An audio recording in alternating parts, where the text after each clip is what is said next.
Welcome to डिवेरिया जी के study. डिवेरिया जी के study में आप लोग का स्वागत है। मैं इस चैनल के माध्यम से रसायन विज्ञान में धातु और उनके यौगिक चैप्टर से पूछे हुए सवाल का पढ़ाने जा रहा हूं, जो पिछले कई एग्जामों में रिपीट होते आए हैं। यदि वीडियो अच्छा लगे तो वीडियो को लाइक करें, चैनल सब्सक्राइब करें, बेल आइकन दबाएँ, उन भाइयों तक शेयर करें जो प्रतियोगी परीक्षाओं की तैयारी कर रहे हैं। तत्वों का सबसे पहला वर्गीकरण। तत्वों का सबसे पहला वर्गीकरण किसने किया था? तत्वों का सबसे पहला वर्गीकरण किसने किया था? डोवेरेनर ने किया था।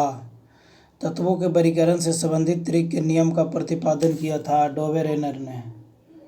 तत्वों के वर्गीकरण से संबंधित त्रिक के नियम का प्रतिपादन किया था डोवेरेनर ने। तत्वों के वर्गीकरण से संबंधित अष्टक नियम का प्रतिपादन किसने किया था? मेंडलीफ ने किया था।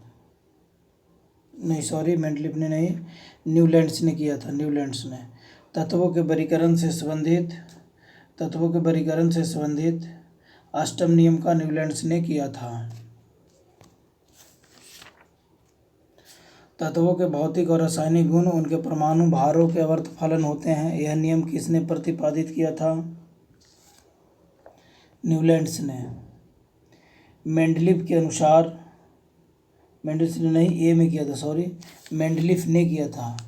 तत्वों के भौतिक और रासायनिक गुण उनके परमाणु भारों और आवर्त फलन होते हैं। यह नियम किसने प्रतिपादित किया? मेंडलीफ ने। मेंडलीफ के अनुसार तत्वों के गुण आवर्त फलन होते हैं, परमाणु भार के आवर्त फलन होते हैं। मेंडलीफ के अनुसार तत्वों के गुण आवर्ती फलन होते हैं, परमाणु भार के आवर्ती फलन होते हैं। किस वैज्ञानिक ने सर्वप्रथम आवर्त सारणी का निर्माण किया? मेंडलीफ ने। आवर्त सारणी का निर्माण मेंडलीफ ने किया था। आधुनिक आवर्त नियम का प्रतिपादन किसने किया? मोसले ने। आधुनिक आवर्त नियम मोसले ने किया। आधुनिक आवर्त नियम का प्रतिपादन किसने किया था? मोसले ने।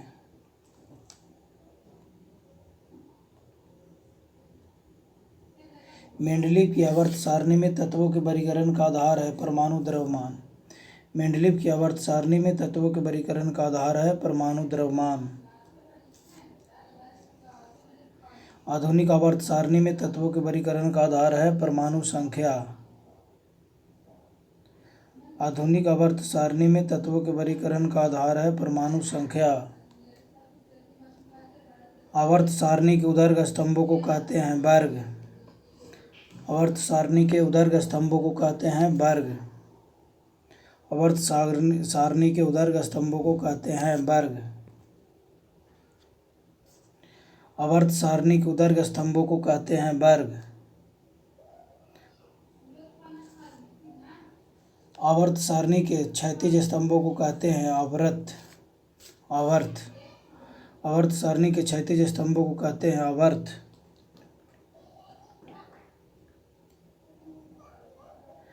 आधुनिक आवर्त सारणी में वर्गों की कुल संख्या है 18। आवर्त सारणी में वर्गों की कुल संख्या है 18।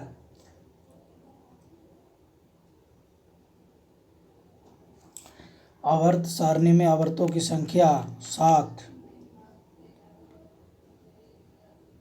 आधुनिक आवर्त सारणी में आवर्तों की कुल संख्या कितना है? 7।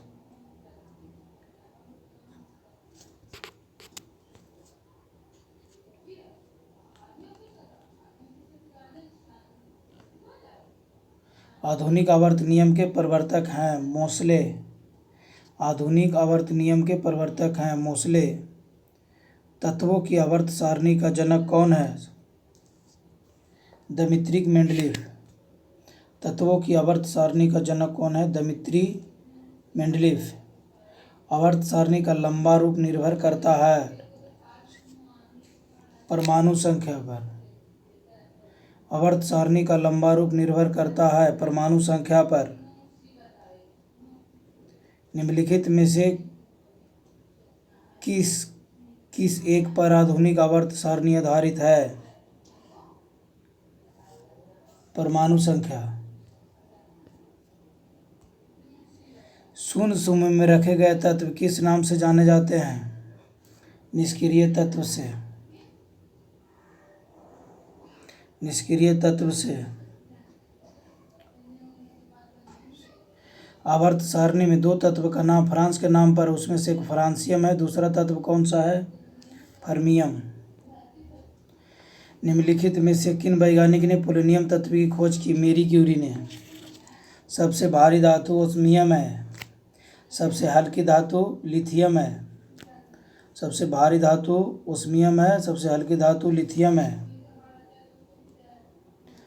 सबसे हल्की धातु लिथियम है। सबसे हल्का तत्व हाइड्रोजन है। निम्न में से कौन सा तत्व सर्वाधिक विद्युत ऋणात्मक है? फ्लोरीन। निम्न में से कौन सा तत्व सर्वाधिक विद्युत ऋणात्मक है? फ्लोरीन। निम्नलिखित में से कौन सा मौलिक गुण नहीं है? परमाणु संख्या मौलिक गुण है। निम्नलिखित में से कौन सा तत्व का मौलिक गुण है? परमाणु संख्या। पृथ्वी के पटल का 97.2 भाग कितने तत्वों से बना है? कितने तत्वों से बना है? 8 तत्वों से बना है। 8 तत्वों से। पृथ्वी पर सबसे अधिक मात्रा में पाया जाने वाला धातु कौन सा है? एल्यूमिनियम। एल्यूमिनियम सबसे अधिक पाया जाने वाला तत्व है। पृथ्वी पर सबसे अधिक मात्रा में पाया जाने वाला धातु तत्व है एल्यूमिनियम। धातु तत्व है एल्यूमिनियम।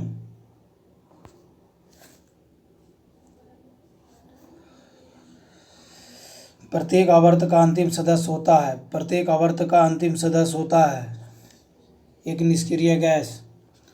प्रत्येक आवर्त का एक अंतिम सदस्य होता है एक निष्क्रिय गैस। प्रत्येक आवर्त का प्रथम सदस्य होता है एक क्षार धातु। प्रत्येक आवर्त का प्रथम सदस्य होता है एक क्षार धातु होता है। निम्नलिखित में से किसमें शून्य इलेक्ट्रॉन सजातीयता होती है? नियोन में शून्य इलेक्ट्रॉन सजातीयता होता है। सजातीयता होती है। निम्नलिखित में से किसमें शून्य इलेक्ट्रॉन सजातीयता होती है? नियोन। तीसरे और चौथे समूह के ऑक्साइड का समान गुणधर्म क्या है? बेसिक और एसिडिक। तीसरे और चौथे समूह के ऑक्साइड का समान गुणधर्म क्या है? बेसिक और एसिडिक।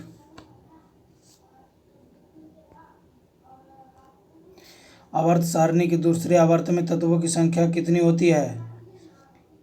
8 होती है। आवर्त सारणी के दूसरे आवर्त में तत्वों की संख्या कितनी होती है? 8। आधुनिक आवर्त सारणी में पांचवें आवर्त में कितने तत्व होते हैं? 18। पांचवें आवर्त में कितने होते हैं? 18। वीडियो अच्छा लगा होगा तो वीडियो को लाइक करें, चैनल सब्सक्राइब करें, बेल आइकन दबाएं और उन भाइयों तक शेयर करें जो प्रतियोगी परीक्षाओं की तैयारी कर रहे हैं।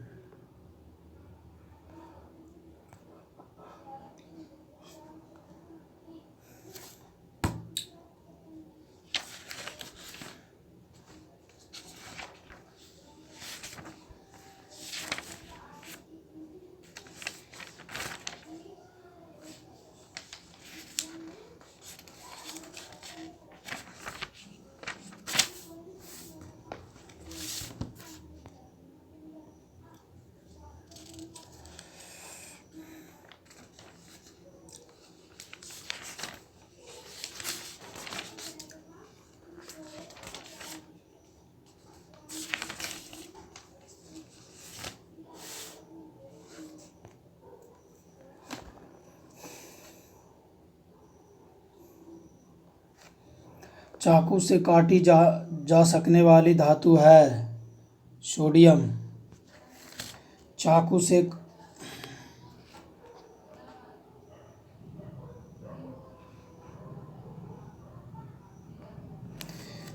से काटी जा सकने वाली धातु है सोडियम।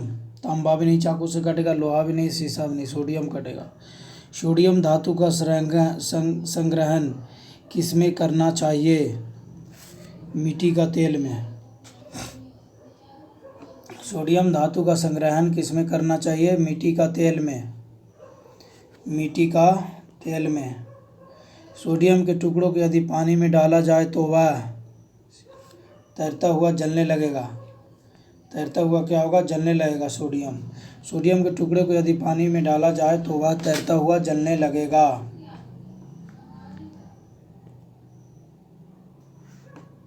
आजकल सड़क की रोशनी में पीले लैंप बहुतायत रूप से प्रयुक्त हो रहे हैं। इन लैंपों में निम्नलिखित में से किसका उपयोग किया जा रहा है? सोडियम का। आजकल सड़क की रोशनी में पीले लैंप बहुतायत से प्रयुक्त हो रहे हैं। इन लैंपों में निम्नलिखित में से किसका उपयोग कर रहे हैं? सोडियम का। बोरेक्स लवण का रासायनिक सूत्र है Na2B4O7 × 10H2O।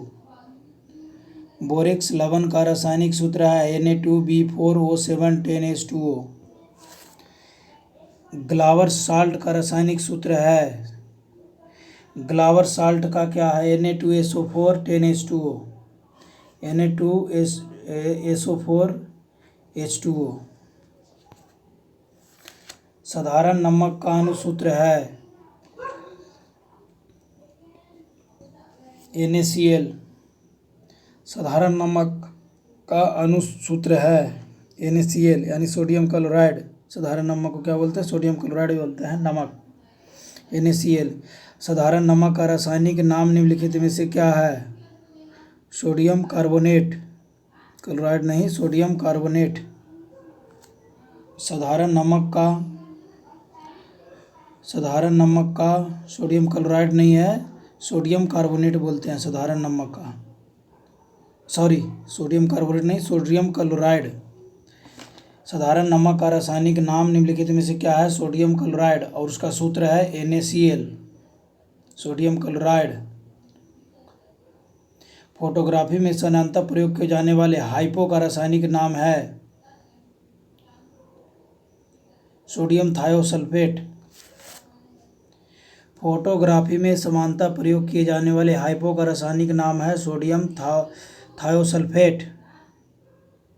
बेकिंग सोडा का रासायनिक नाम है सोडियम बाइकार्बोनेट। बेकिंग सोडा का रासायनिक नाम क्या है? Sodium bicarbonate. बेकिंग सोडा का नाम क्या है? Sodium bicarbonate. धोने का सोडा किसका प्रचलित नाम है? धोने का सोडा किसका प्रचलित नाम है? सोडियम कार्बोनेट का। धोने का सोडा किसका प्रचलित नाम है? सोडियम कार्बोनेट का। सोडियम थायोसल्फेट का फोटोग्राफी में प्रयोग किया जाता है सिल्वर ब्रोमाइड को घोलकर पृथक करने में। क्या करने में? चित्र को काला करने में नहीं, चित्र को सफ़ेद करने में नहीं, चित्र को धब्बा रहित बनाने में नहीं, सिल्वर ब्रोमाइड को घोलकर पृथक करने में। सिल्वर ब्रोमाइड को घोलकर पृथक करने में। समुद्री जल में सर्वाधिक मात्रा में पाए जाने वाला लवण है सोडियम क्लोराइड। सोडियम क्लोराइड क्योंकि साधारण नमक खाने वाला होता है और समुद्र में से ही प्राप्त किया जाता है, तो समुद्री जल में रासायनिक मात्रा में पाया जाने वाला है सोडियम क्लोराइड NaCl। NaOH सूत्र वाले रासायनिक यौगिक का समान नाम क्या है? Caustic soda. कास्टिक सोडा का सूत्र है NaOH। कास्टिक सोडा का NaOH सूत्र है। NaOH सूत्र वाले यौगिक का नाम कास्टिक सोडा है। साल्वे प्रक्रम द्वारा औद्योगिक निर्माण किया जाता है सोडियम कार्बोनेट्स। साल्वे प्रक्रम द्वारा सोडियम कार्बोनेट औद्योगिक निर्माण किया जाता है। साल्वे प्रक्रम द्वारा औद्योगिक निर्माण किया जाता है सोडियम कार्बोनेट।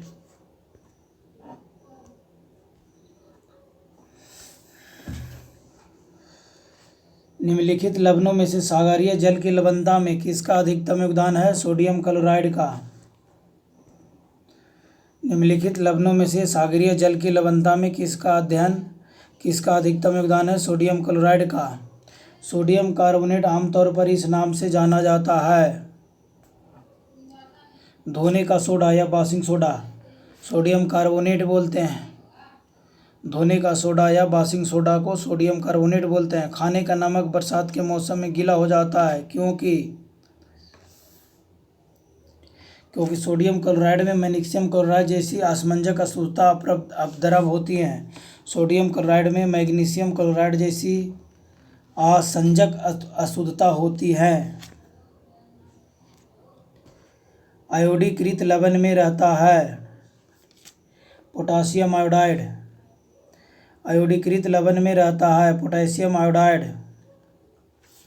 फोटोग्राफी में स्थिर करने के रूप में प्रयुक्त होने वाला रासायनिक पदार्थ है सोडियम थायोसल्फेट। फोटोग्राफी में स्थिर करने के रूप में प्रयुक्त होने वाला रासायनिक पदार्थ है सोडियम थायोसल्फेट। रक्त कोशों में मनुष्य का रक्त किस रसायन के साथ मिलाकर रखा जाता है? रक्त कोशों में मतलब ब्लड बैंकों में मनुष्य का रक्त किस रसायन के साथ मिलाकर रखा जाता है? सोडियम नाइट्रेट व डेक्सट्रेट में। सोडियम नाइट्रेट व डेक्सट्रेट में। सोडियम ब्लड बैंक में जो इमेज में या हॉस्पिटलों में जो ब्लड बैंक होता है उसमें मनुष्य का रक्त कौन सा रसायन के साथ मिलाकर रखा जाता है ताकि खराब ना हो? सोडियम नाइट्रेट व डेक्सट्रेट मिलाकर रखा जाता है।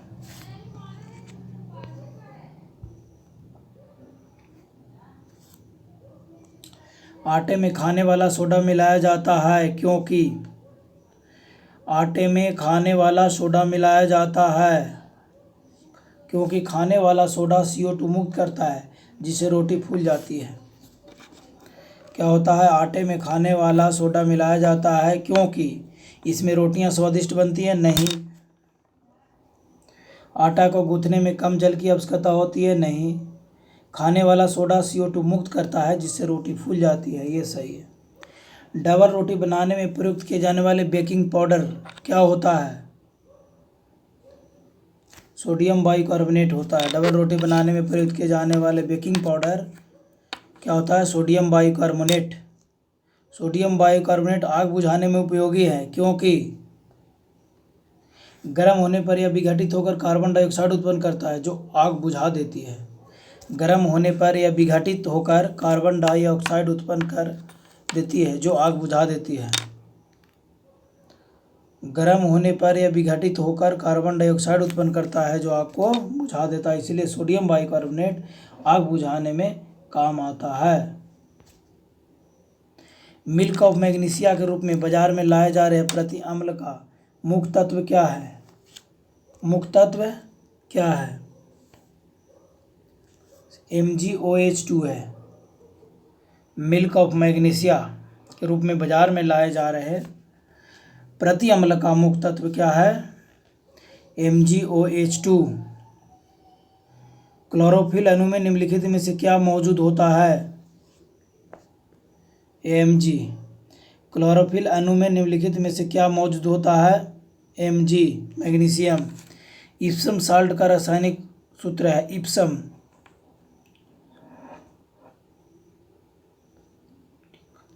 MgSO4 × 7H2O। इप्सम साल्ट का रासायनिक सूत्र MgSO4 × 7H2O। प्रति अम्ल के रूप में प्रयोग किए जाने वाला क्षारक होता है मैग्नीशियम हाइड्रॉक्साइड। प्रति अम्ल के रूप में प्रयोग किए जाने वाला क्षारक होता है magnesium hydroxide. Magnesium hydroxide. Magnesium धातु का निष्कर्षण मुख्यतः किस अयस्क से किया जाता है?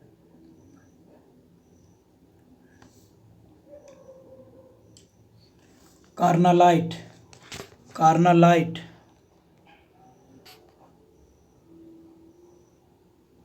रक्तस्राव को रोकने के लिए आमतौर पर किस एल्युमिनियम लवण का प्रयोग किया जाता है?